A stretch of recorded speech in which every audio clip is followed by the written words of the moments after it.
계속해서 한 5주째 우리가 만들어낼 수 있는 우리 안에 있는 우상들에 대해서 말씀을 나누고 있습니다. 내 안에 하나님보다 더 중요한 것, 하나님보다 더 안정감을 느끼는 것, 그리고 하나님만이 주실 수 있는 것을 다른 데서 얻으려고 한다면은 그것이 바로 우상이라고 할 수 있겠죠. 그래서 지난 4주 동안 우리는 우상이 될 수 있을 만한 것들을 살펴봤습니다. 뭐가 있었죠? 돈, 그리고 행복, 감정, 그리고 성공이 우상이 될 수 있다고 했습니다. 오늘은 우리의 신앙, 더 넓게 보면 종교도 우상이 될 수 있다는 것을 말씀드리려고 합니다. 여러분, 1987년 8월 29일 날 우리나라가 아주 뒤집어지는 엄청난 사건이 하나 터졌습니다. 혹시 뭔지 기억나십니까? 용인에 있는 한 공장의 식당 천장에서 32명의 시체가 발견되었죠. 바로 20세기 말 최악의 이단 사이비 비극인 5대양 집단 자살 사건입니다. 아마 많은 분들이 기억하시리라 생각이 됩니다. 작년에 넷플릭스라는 채널에서요, 나는 신이다라는 다큐멘터리를 제작했는데, 방영했는데요. 여기에도 이 5대양 사건이 언급되었고요. 이 외에도 JMS, 아가동산, 그리고 만민중앙교회, 이런 우리나라에 무리를 일으켰던 이단 사이비 종교 집단에 대한 이야기들을 다큐멘터리로 방영했습니다. 이런 모든 것들이 다 종교가 우상화되어서 일어난 결과들이라고 할 수 있죠. 그렇다고 언제나 이런 이단 사이비로 인한 참담한 결과들만 초래하는 것은 아니고요. 종교가 우상화되어 섬기는 일은요, 사실은 우리 주변에, 내 안에 기독교 안팎에서 늘 일어나고 있는 일이기도 합니다. 왜냐하면요, 죄인인 우리의 마음에서는 끊임없이 우상을 만들어내는 공장처럼 우리의 마음이 무언가를 자꾸 만들어내고 싶어 하기 때문이죠. 늘 불안하고 염려가 있고 걱정이 되기 때문에 나에게 평안을 줄 만한, 확신을 줄 만한 무언가를 우리는 찾고 싶어 합니다. 그런데 하나님은 보이지가 않잖아요. 또 하나님의 응답은 언제나 즉각적이기만 한 것도 아닙니다. 그래서 지난주에 이야기를 나눈 것처럼 지니처럼 문지르기만 하면 금방 나타나고 무슨 소원이든지 척척 들어주는 그런 대상이 있었으면 좋겠다. 인간은 늘 갈망하죠. 그래서 우리의 마음에는 그런 우상들이 만들어집니다. 특별히 이것이 종교, 신앙이라는 옷을 입게 되면 엄청난 영향력을 발휘할 수가 있습니다. 그래서 목사나 종교 지도자가 하나님을 대신하게 되고요. 교리나 규칙들이 말씀을 대신하게 우선하게 되고요. 재능이나 은사, 도덕성들이 이 절대화되기 시작하면 종교가 우상화될 수가 있는 것이죠. 종교의 우상이 가장 위험하다고 보는 이유는요, 이 종교의 우상이 자신의 착함과 올바름으로 구원에 이를 수 있게 한다라는 이 기만적인 속성이 있기 때문입니다. 이것은 복음을 거스르고요, 심지어는 주님과 복음을 대적하는 자리에 이르기까지 합니다. 우리 자신 안에 틈만 나면 자리를 헤집고 고개를 드는 이 종교의 우상을 보지 못한다면 아무리 열심히 신앙생활을 해도 사상누각이 될 수밖에 없죠. 종교의 우상은 교회와 신앙을 허무는 마귀의 소나기에 들린 아주 강력한 무기이기도 합니다. 그래서 우리는 우리 안에 있는 이 종교의 우상화된 모습들을 오늘 말씀을 통해서 한번 살펴보려고 합니다. 먼저 오늘 본문은요, 초대교회 당시 교회 안에서 유대주의자들이 있었다는 사실을 감안하고 읽어야 할 필요가 있습니다. 예루살렘에서 시작된 초기 교회의 그리스도인들은 대개가 다 유대인들이었습니다. 그러니까 그들은 유대인으로서 유대교의 전통, 율법의 전통에 익숙하던 사람들이었죠. 그래서 그런 그들이 교회 안에 들어와서 복음을 받아들이고 생활하다 보니까 율법과 복음이 충돌하는 경우들이 많았습니다. 그래서 초기 기독교에는 기독교를 유대교와 혼동하는 문제가 늘 발생합니다. 그 문제의 핵심은요, 복음과 율법을 구분하는 문제였고 은혜와 공로의 차이의 문제였습니다. 교회 내의 유대주의자들은 이방인들이 그리스도를 믿고 하나님의 백성이 되려고 하면은 먼저는 하나님이 주신 율법이 있으니까 유대교의 율법을 인정하고 받아들여야 되는 것이고, 특별히 언약의 표인 할례를 받아야 한다고 소리를 높였습니다. 이방인이 구원을 받으려면 할례를 받아야 한다는 것이죠. 이것은 초기 교회에서 일종의 기득권으로 작동하게 됩니다. 할례를 받았는지 안 받았는지에 따라서 대우가 달라지는 거죠. 사실 이런 문제는요, 조금 다른 방식으로 구약 이스라엘 백성들의 역사 속에서도 있어 왔습니다. 그들은 할례라는 언약의 외적 표시를 상징이 아닌 실제로 여기는 잘못에 빠지곤 했죠. 우리는 할례를 받았으니까 하나님의 선택된 백성이 된 거고, 너희 이방인들은 할례를 받지 못했으니까 저주받은 백성이라고 여긴 것입니다. 교회 내의 유대주의자들은 이방인들이 이렇게 구분이 된다는 사실을 이 이스라엘 백성들의 역사 속에서 가지고 온 것이죠. 그러나 따지고 보면요, 할례를 받아서 구원받는 것은 아니죠. 하나님의 은혜로 구원받는 것인 줄로 믿습니다. 단지 할례는 그것을 외적으로 드러내고 보여주는 하나의 그냥 표식일 뿐입니다. 할례는요, 하나님의 은혜를 드러내는 도구인데 이스라엘은 아예 이것을 마치 구원의 표로 삼은 겁니다. 심지어는 우리가 할례를 받았으니까 구원받은 거야 라고 여기기 시작한 거죠. 그래서 선지자들이 이런 백성들을 향해서 외적인 할례가 중요한 것이 아니라 마음의 할례가 중요한 거야 이렇게 가르쳐 주는데요.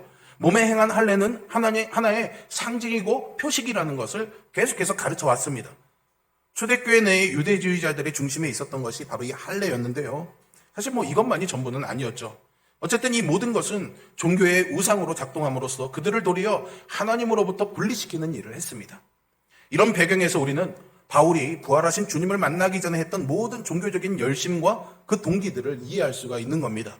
그리고 지금 바울이 이 편지를 쓰면서 자기가 생각하고 있는 유대주의자들의 태도가 어땠는지도 이해할 수가 있는 거죠. 2절에서 바울은요, 개들을 삼가고 행악자들을 삼가고 몸을 상해하는 일을 삼가라고 아주 강력하게 경고합니다. 사람을 개로 표현한다는 것, 여러분 이것은 좋은 표현은 아니죠. 욕입니다. 바울이 지적하는 개들은 바로 몸에 행한 할례를 구원의 표로 여기는 유대주의자들을 가리키고 있습니다. 바울은 마음의 할례를 강조한 구약의 선지자들의 가르침을 따라 때가 이르러 마음의 할례가 육체의 할례를 대신하게 되었다라고 선언합니다. 예수 그리스도께서 그렇게 하셨다라는 거죠. 그리고 3절에서 우리가 그러니까 예수님을 믿는 우리들이 진짜 할례파다. 몸의 할례를 받지 않았어도 예수님을 믿으면 우리가 진짜 할례 받은 사람들이다라는 것을 가르쳐주면서 이 할례파의 특징을요 3가지로 말해줍니다. 하나님의 성령으로 봉사하고 그리스도 예수로 자랑하고 육체를 신뢰하지 아니하는 우리가 곧 할례파다 이렇게 말하고 있는 거죠. 그 3가지는 이렇습니다. 첫째는 제사나 성전 의식을 통해서만 하나님께 나아가는 것이 아니라 이제는 성령으로 하나님을 예배한다라는 것입니다. 3절의 앞부분에 보시면 하나님의 성령으로 봉사한다 이렇게 되어 있죠. 이것은요 하나님의 성령으로 예배한다라고 번역할 수 있습니다. 봉사한다는 말의 영어의 서비스가 미국에서는 예배라는 단어로도 번역이 되고 있잖아요. 그러니까 바울은 이 표현을 하나님께 우리가 성령으로 예배할 수 있다. 어떤 제사나 의식이나 성전 안에서만 이제 예배하는 것에서 우리는 자유롭다 말하는 그 의미를 담았던 것으로 보입니다. 그리고 2번째와 3번째 특징은요 아주 상반되는 상호 배타적인 것인데요. 예수님은 자랑하고 육체는 자랑하지 않는 겁니다. 그것을 신뢰하지 아니한다라고 표현하고 있는데요. 여기까지가 우리가 이제 오늘 4절부터 읽어나간 본문의 배경이 되는 겁니다. 그렇다면 구약 선지자들이 말했고 바울이 암시하고 있는 마음의 할례는 과연 무엇일까요? 그것은 성령님께서 죄인에게 새 마음을 주시는 중생함입니다. 거듭남이라고도 표현하죠. 새 사람이 되는 것을 의미합니다. 바울은요 새 사람이 된 것의 결정적인 변화를 이어서 설명하는데요. 이것이 바로 종교적인 우상으로부터의 자유함이라고 말할 수가 있습니다. 그리고 3절에서 말한 진정한 할례파의 2번째와 3번째 특징이기도 합니다. 4절과 9절 사이에서 기록된 바울 사도의 진술은요. 바울 자신이 부활하신 주님을 만나기 전, 즉 그가 중생하기 전의 모습과 그리고 예수님을 만난 이후의 모습을 대조해서 보여주고 있습니다. 3절에서 간단하게 언급했지만 하나님의 백성의 새로운 특징은요. 성령으로 예배하고 그리스도를 자랑하고 육체를 신뢰하지 않는 것입니다. 이 진술은요. 중생이 즉 거듭남이 어떤 변화를 가져오는지를 잘 설명해 주고 있습니다. 그렇지 않은 종교인 바울이 말하고 있는 유대주의자들이겠죠. 이들은 결국 무너지고 말 자신 안에 확신을 두려고 합니다. 즉 안개처럼 사라져버릴 육신에 관한 것들이 있지 않습니까? 다 썩어져 버릴, 허무하게 사라져 버릴 그런 육신적인 것들에 기대어서 그런 것들이 있으면은 나는 이런 사람이야. 그래도 나는 잘하고 있어. 이런 자기 정체성을 확보하고 싶어 하는 거죠. 이게 바로 육체를 신뢰한다는 것입니다. 그리스도인의 확신의 근거는요. 이런 외적인, 육체적인 또 어떤 사회적인 자격이나 특권에 있는 것이 아니라 오직 그리스도께만 있습니다. 이 차이를 바울 자신의 경험으로 설명하고 있습니다. 왜요? 그가 바로 예수님을 만났기 때문이죠. 먼저 종교적 우상을 뜨겁게 섬기던 바울 이전에 사울의 모습을 한번 살펴보겠습니다. 주님을 만나기 전에 바울의 확신은요, 너무나 확고했습니다. 그 확신의 기초는 자기 안에 있는 것들이었는데요. 육체를 신뢰하는 것들이었습니다. 그가 신뢰했던 육체의 것들은 크게 2가지로 나뉘는데요. 하나는 선천적인 거고요. 하나는 후천적인 것이었습니다. 먼저 선천적인 것으로 따져보자면 그는 난 지 8일 만에 할례를 받았습니다. 이것은 유대교 율법에 정해진 대로였다라는 것이죠. 그리고 그가 이스라엘 족속이고 베냐민 지파였습니다. 그리고 히브리인 중에 히브리인이라는 사실, 끝으로는 율법으로는 바리새인이었다는 날 때부터 가지고 태어난 바꿀 수 없는 사실이 있었던 것이죠. 이스라엘의 12지파 중에요, 베냐민 지파는요, 아주 우월감이 예수님이 태어난 유다 지파보다도 더 대단했습니다. 먼저는 이 베냐민 지파가 할당받은 땅, 기업에 예루살렘이 있었던 것이고요. 또 유다가 멸망한 이후에 많은 지파들이 사라졌는데 이 베냐민 지파가 순혈, 그러니까 혈통의 순수성을 보존하고 있었고요. 특별히 이스라엘의 초대 왕이었던 사울이 바로 베냐민 지파였습니다. 그러니 그 자부심이 아주 대단했던 거죠. 자기가 히브리인 중에 히브리인이다라고 한 이 표현은요, 대부분의 당시 유대인들이 예루살렘을 중심으로 한 유대 지역에만 모여 살았던 것이 아니라 나라가 망하고 침략을 받았기 때문에 여기저기 흩어져 살고 있었습니다. 디아스포라, 해외 이주자들이 많았던 거죠. 여러분, 우리도 해외 이주자들이 있는데, 교포들이 있는데 그의 자손들 보면 외모는 다 한국 사람인데 한국말 잘 못하고 영어 막 하고 그러지 않습니까? 그러면 한국 사람 그러다가도 썰라썰라 하면 아니네? 뭐 이렇게 좀 한국 사람인지 아닌지 구분이 안 되잖아요. 유대인들도 그 당시에 마찬가지였습니다. 외향은 유대인들이었지만 언어나 문화는 그리스어나 아람어를 사용하며 헬라 문화에 익숙해져 있었기 때문에 유대인이라고 말하기가 좀 어려웠는데, 바울은 그런 해외 교포 출신이면서도 여전히 유대인의 전통을 가지고 있었고 언어나 그런 교육 수준에 있어서도 히브리어와 히브리 문화에 정통한 히브리인 중에 히브리인이었다라는 것을 말해주고 있는 겁니다. 게다가 그는 바리새인의 아들로서 당대 유대교 최고의 랍비였던 가말리엘 아래에서 공부하기 위해서 부모님에 의해서 일찍이 예루살렘에 보내졌었습니다. 이것들은요, 주님을 만나기 전에 바울이 자신에게 대해서 갖고 있었던 자부심과 확신의 근거였습니다. 얼마나 자격 조건이 좋습니까? 엄친아 중에 엄친아가 아닐까요, 여러분? 여러모로 바울은 자기만큼 조건이 되는 사람들을 만나기가 어려웠을 것이고 이것은 더욱 그의 확신과 자부심을 높여주었습니다. 주님을 만나기 전에 바울이 육체를 신뢰하던 후처적인 조건들도 있었는데요. 그는 자기가 교회를 받게 했던 열심을 언급합니다. 바울은 스데반 집사를 돌로 쳐 죽이는 그 장면에서 주동자로 처음 등장했고요. 각집을 수색해서 믿는 남녀를 끌어다가 옥에 넘김으로써 교회를 잔멸하는 일에 앞장섰던 사람입니다. 그의 이러한 열심은요, 만족할 줄을 몰랐죠. 그래서 대제사장에게 찾아가서 이스라엘이 아닌 다른 지역에 있는 회당들에게 공문을 하나 써달라고 요청합니다. 그래서 그 해외 지역에 있는 회당에서 예수 믿는 자들을 만나면은 남녀를 막론하고 붙잡아다가 예루살렘으로 잡아올 수 있는 이 권한을 그 공문에 써달라는 것이죠. 그리고 그 공문을 받아들고 드디어 다메섹으로 출발해가는 그 여정에서 바울은 예수 그리스도를 만나게 되는 것입니다. 바울은 이전에 그 열심들을 언급합니다. 이 종교적 열심이 바울의 의로움이 되었던 것이고요. 이 정도면은 하나님 앞에 설 자격이 있다고 생각했을 것입니다. 이것이 6절에서 율법의 의로는 흠이 없는 자라는 이전의 자신에 대한 묘사에서 나타나고 있습니다. 그는요, 어쩌면 누가복음 18장에서 예수님을 찾아와서 나는 어려서부터 이런 계명들을 다 지켰습니다 하고 말했던 부자 관리를 능가하는 자기 의의를 가진 자였습니다. 그런데 말이죠, 그럼 바울이 7절에서요, 그러나라는 말로 시작하고 있습니다. 이것은 아주 강한 부정의 의미입니다. 즉, 그 앞에 있는 것들을 의지했고 육체를 신뢰했고 그 확신에 젖어서 살았는데 이제는 아니다라는 것이죠. 다메섹으로 가는 길에 부활하신 주님께서 그를 찾아와 만나 주셨습니다. 육체의 할례에 자부심을 가졌던 그가 마음의 할례, 중생의 은혜를 입게 된 것이죠. 그러자 어떤 변화가 일어났습니까? 먼저 7절에서 보듯이요, 무엇이든지 내게 유익하던 것을 내가 그리스도를 위하여 다 해로 여기게 되었다라고 고백하죠. 그러니까 예수님을 만나고 나서 자기 자신에 대한 근본적인 재평가가 일어나게 된 것입니다. 이 7절을 번역한 우리말 성경에서는요, 내게 유익하던 것들이라고 복수로 먼저 표현하고요, 그리스도를 위해서 다 해로 여긴다라고 할 때는 단수로 표현했습니다. 즉, 하나님 앞에 서기에 필요하다고 생각하는 수많은 육체적인 조건들을 내가 마치 수집하듯이 온갖 조건들을 다 모아놨는데 그 수많은 조건들을 예수님을 만나고 나서 보니까 마치 그냥 한 보따리에 싸서 버려도 아깝지 않은 그런 내용이 되었다라는 것을 설명하고 있는 것이죠. 바울은 이제까지 자기에게 유익을 가져다 준다고 여겼던 것들이 사실은 자기를 하나님에게서 더 멀어지게 하는, 자기를 의로움에서 더 파멸로 이끌어가는데 기여했다는 것을 깨닫게 되자 소름이 돋았던 것입니다. 조금 격하게 표현하면요, 금인 줄 알고 껴안았는데 똥이었던 거죠.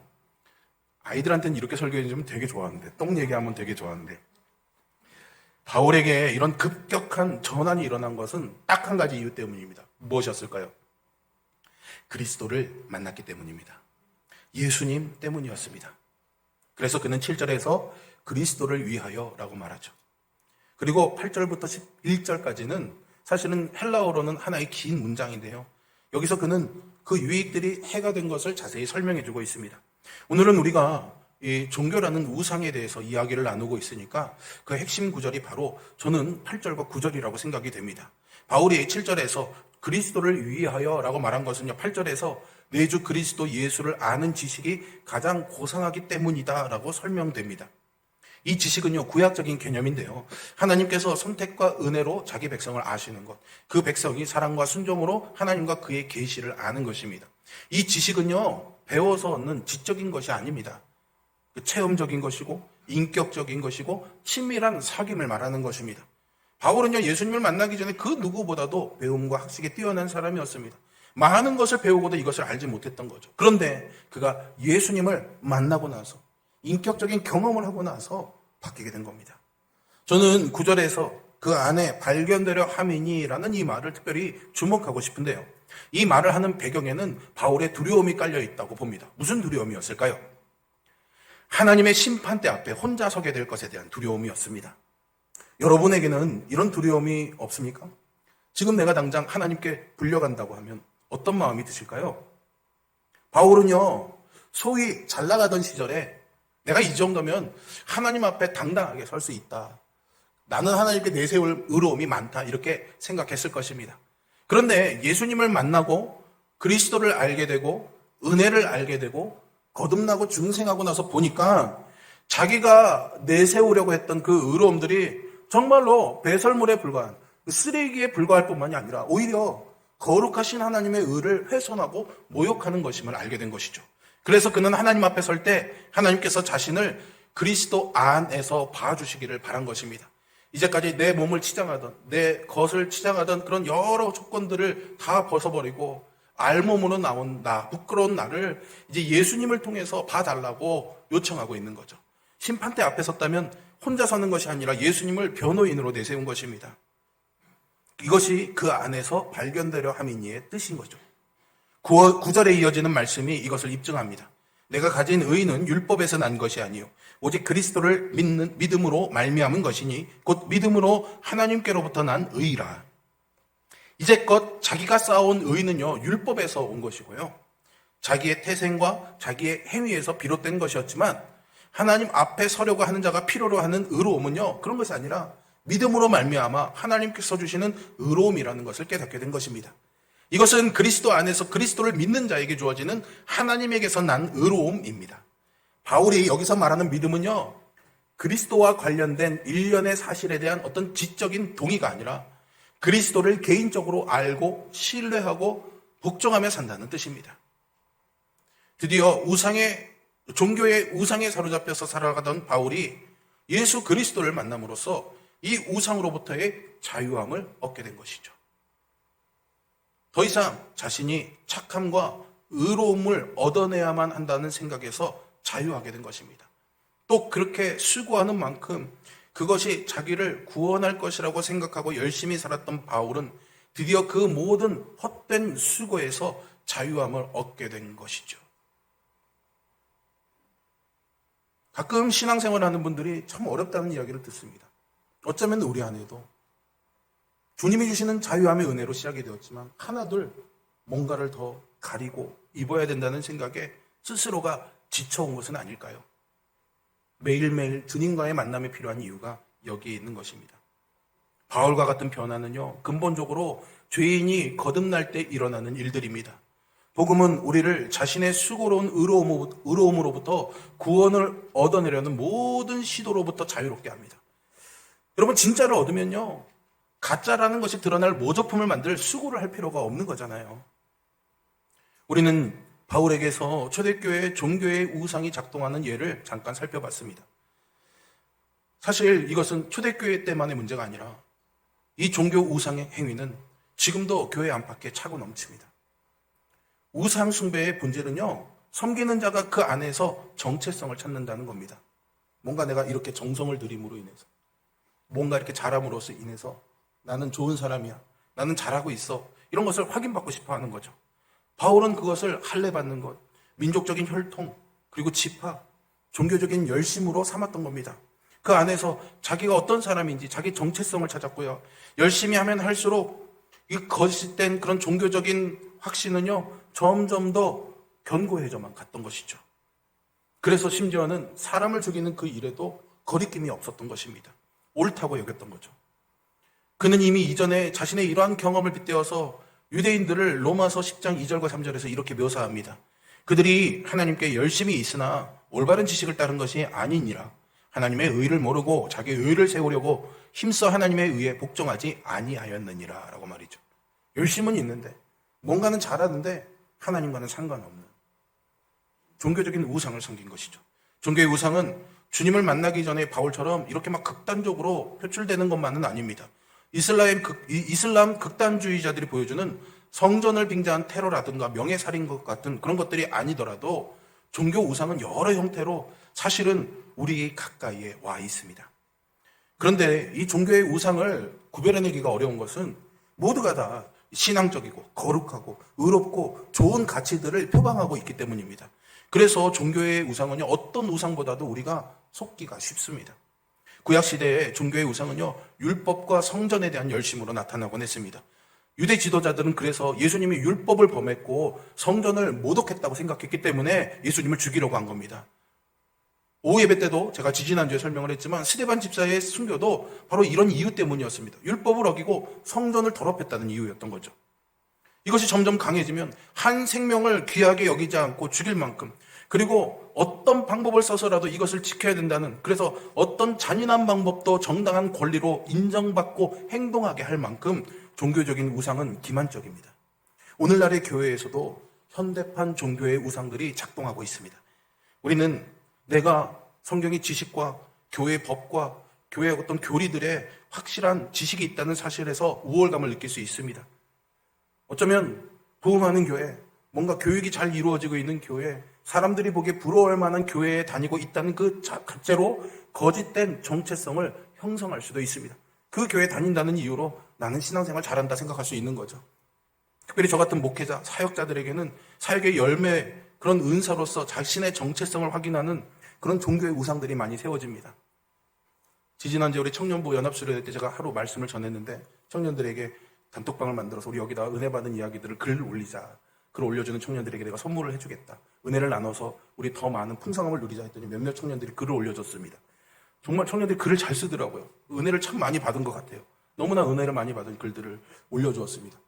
그러니까 제 마음에 그래, 정의로 너 진짜 말씀 잘 전하는구나. 이런 마음이 막 스멀스멀 올라오더라고요. 아니야 라고 하지만 자꾸 그런 마음이 생겨나는 거죠. 이렇게 우리의 가까이에 있는 겁니다. 또는 올바른 그런 도덕적인 삶이 종교의 우상이 되는 일도 흔합니다. 이 외에도요, 얼마큼 교육을 받았는지, 또 어떤 능력 있는 삶을 사는지, 사회적인 성공을 얼마나 이루었는지, 이런 것들이 다 종교적인 우상으로 작동할 수가 있습니다. 그런 종교적인 우상들이 작동할 때 우리 안에 나타나는 현상이 딱 하나 있습니다. 그것은요, 자신과 다른 사람들을 무시하거나 비판하는 태도를 가지게 되는 거죠. 정죄하는 겁니다. 성경적인 교리를 잘 모르거나 또는 삶이나 사역에서 풍성한 열매를 보지 못하는 사람, 도덕적으로 나와 같은 부류에 속하지 않는 사람을 쉬이 판단하는 거죠. 교회 안에 이런 우상들이 작동하게 되면요, 교회는 자신을 의롭게 여기는 까칠한 판단자들로 가득하게 되는 것이고 율법의 공기로 가득하게 되는 겁니다. 그러면 공동체가 사랑으로 세워지기보다는 무너지기가 더 쉽겠죠. 이런 종교의 우상은요, 개인 차원이 아니라 이제는 집단적인 차원에서도 작동을 하는데, 지난달 일본의 국가주의도 집단적으로 일어난 종교 우상의 한 형태라고 할 수 있습니다. 히틀러 치하에 독일이 행했던 홀로코스트, 유대인 학살도 종교적 우상과 국가가 결합된 형태로 나타난 것이죠. 구약 성경에서 이런 종교의 우상화를 잘 보여주는 인물이 하나 있습니다. 누굴까요? 저예요, 저라고 말하는 사람이 있습니다. 나요. 누굴까요? 요나입니다, 요나. 요나는요, 원수 같은 니느웨에 복음을 전하라는 하나님의 명령이 싫었습니다. 그래서 다시스로 도망가겠죠. 왜요? 내 안에 이미 우리 이스라엘은 하나님의 선택받은 선민주의를 가지고 있었고요.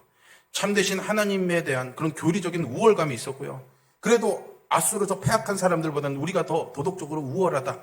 이런 생각이 있었으니까 거기 가서 복음을 전하기가 싫었던 겁니다.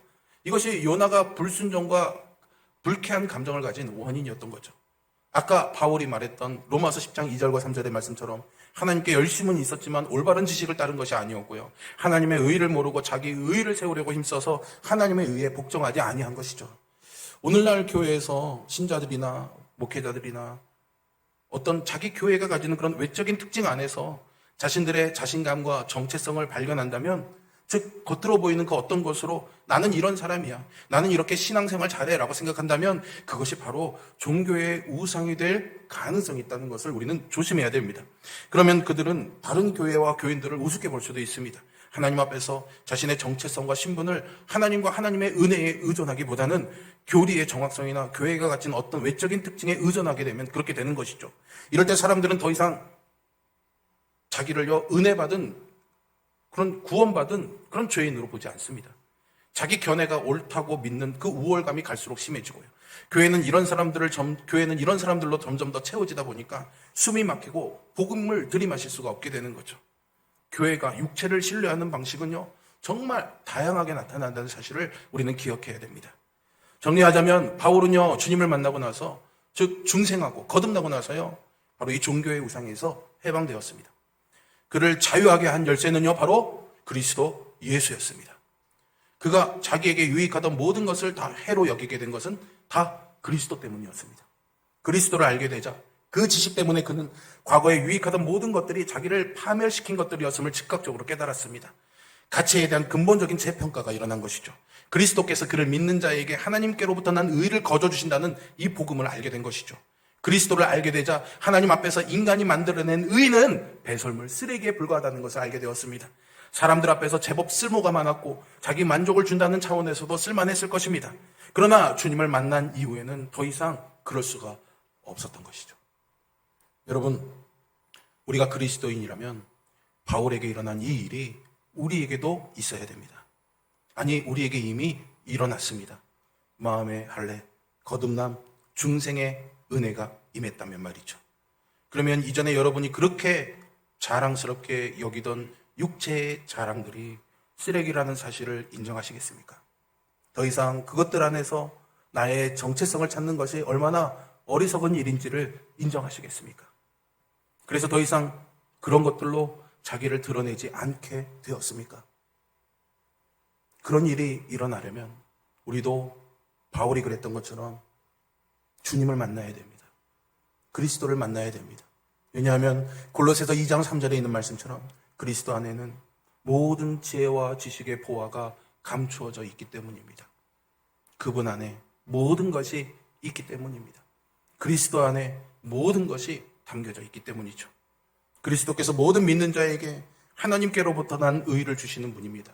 그러니까 우리는 그분을 만남으로 이 은혜를 경험해야 되는 것이죠. 은혜는 우리 안에서 이 종교의 우상들을 보게 하고 부끄럽게 하고 그것들을 버리게 만듭니다. 그러면 우리는 어떻게 그리스도를 만나고 알 수 있는 것일까요?